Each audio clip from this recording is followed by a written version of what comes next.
Hello. Today, we're going to get more in depth with the topic of leads follow-up actions.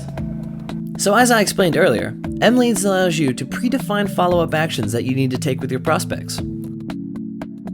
So while adding a lead, MLeads allows you to select the follow-up actions that you need to take with your prospects.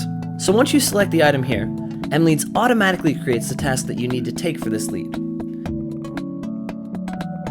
So that is how the follow-up action is being used by MLeads. So number 1, it gives you the availability to predefine your custom follow-up actions. And number 2, while adding a lead, it gives you the option to select your follow-up actions that you need to take with your prospects, and then it automatically creates the task that you need for those leads.